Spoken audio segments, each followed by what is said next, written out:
राधे राधे दोस्तों, कान्हा वासु चैनल में आप सभी लोग का स्वागत। दोस्तों आज हम जानेंगे होली का दहन में क्यों जरूरी है ये पुराने सामान और उपलों की आहुति ही क्यों दी जाती है इस होली का दहन में।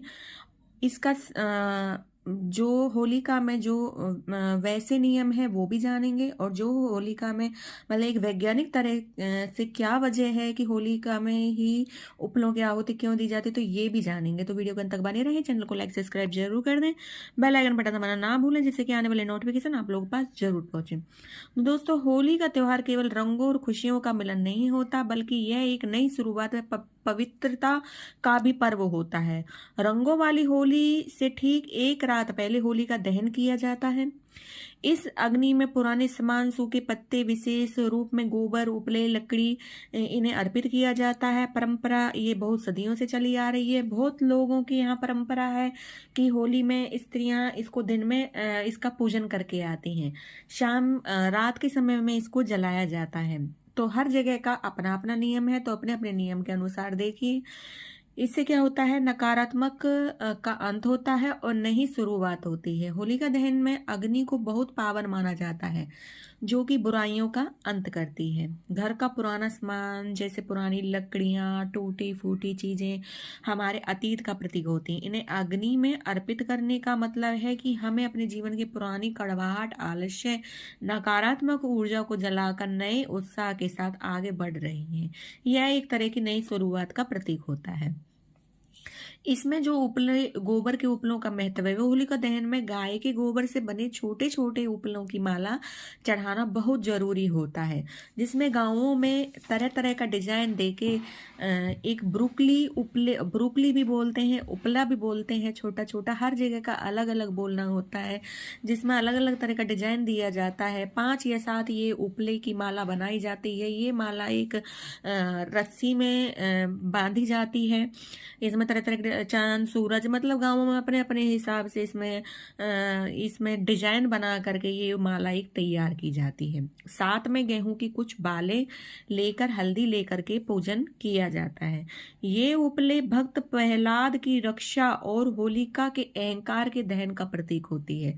घर की सुख समृद्धि के लिए परिवार के हर सदस्य के नाम का एक एक उपला अग्नि में डाला जाता है, जिससे सुरक्षा कवच माना जाता है, क्योंकि भक्त प्रहलाद की भी ये रक्षा कवच बना था। वैज्ञानिक जो इसकी वजह है वो ये है कि होली के समय ऋतु परिवर्तन का होता है। इस दौरान हवा में बैक्टीरिया और हानिकारक कीटाणुओं की संख्या बढ़ जाती है, जिससे बीमारियां फैलने का डर बहुत ही ज्यादा रहता है। इस समय में जैसे कि आप को पता है, माता जैसे चिकन पॉक्स, ये भी बहुत सारी बीमारियां ऐसी होती हैं बड़ी बड़ी, जो कि आने का बहुत ही डर रहता है होली के बाद में।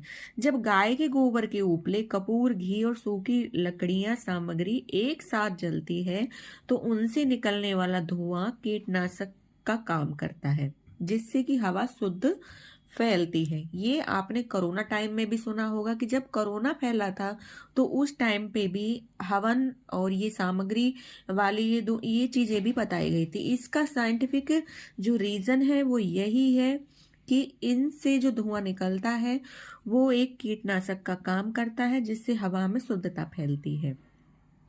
प्राचीन काल में होली के बहाने पूरे गांव में घरों की सफाई की जाती है। भाई अब होली है तो पुराना सामान निकालिए और सारा घर का धुलाई करके और जमा कूड़ा उसको घर से बाहर कीजिए। इसे और जो पुराना सामान है उसको जला दीजिए। इससे क्या होता है, केवल गंदगी दूर होती है, बल्कि घर में और पूरे गांव में, आसपास शहरों में पवित्रता भी बनी रहती है। तो ये आपको मैंने पूरी जानकारी दे दी है, तो इसमें आप ये कार्य करना ना भूलें। जैसे जैसे आपके यहाँ रिवाज हो होलिका दहन में वो चीज़ें करिए। और रिवाज ये एक जैसे कि नारियल हुआ, ये चीज़ें बहुत अच्छी हैं। और जैसे कि जब होलिका हो जाए, दहन हो जाए, तो सुबह उसकी भस्म अपने घर में लाना बिल्कुल भी नहीं भूलिएगा। ये जानकारी बहुत मतलब ज़रूरी है, ये और लोगों तक भी पहुंचनी चाहिए। तो इस वीडियो को ज़्यादा से ज़्यादा शेयर करना ना भूलें। तो दोस्तों यही वीडियो का समापन होता है। राधे राधे।